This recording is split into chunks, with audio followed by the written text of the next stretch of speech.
AJ, thank you very much indeed for talking to us this afternoon.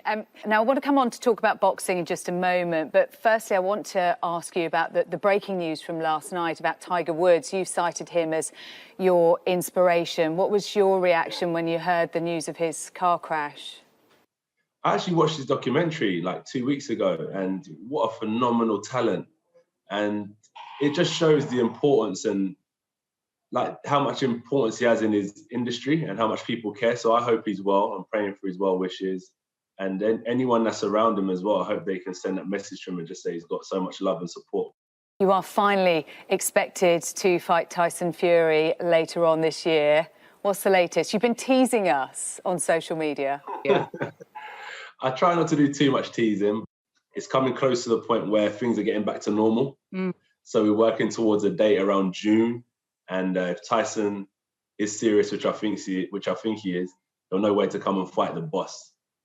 And I'm ready. I'm really looking forward to competition. All I want to do is fight. I can't wait to get back in the ring. So June potential date. Boris Johnson announced this week restrictions in England going to be lifted later on in June. Is a fight on home turf completely off the table? Are we looking at the Middle East?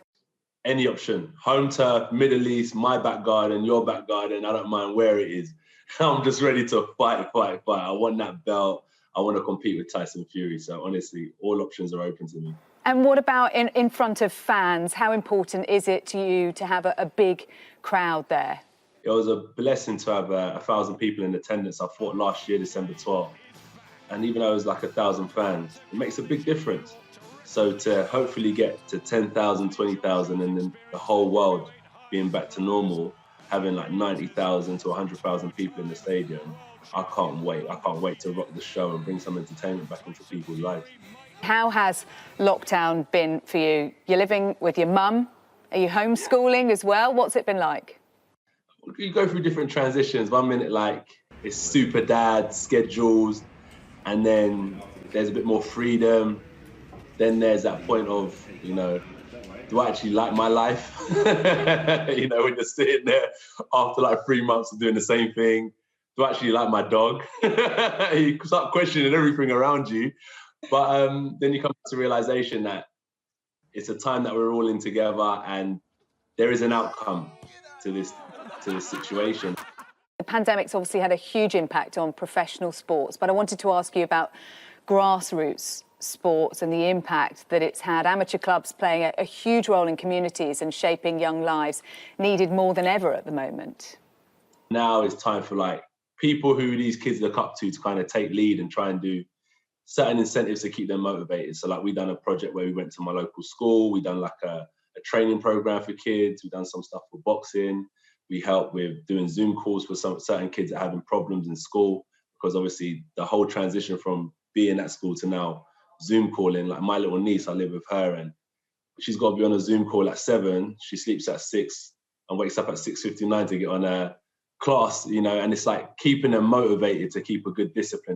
When I first got into sports, it wasn't about the competitive edge.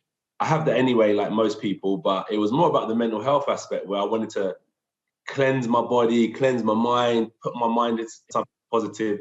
So even like with the sun coming out now, going on a run, going on bike rides, it will make such a big difference. And also seeing the light at the end of the tunnel leading towards summer. There's real concern about vaccine hesitancy in Black, Asian, minority ethnic communities. Is that something you're seeing, and what do you think we can do about it? Just have these conversations, bring the light to people.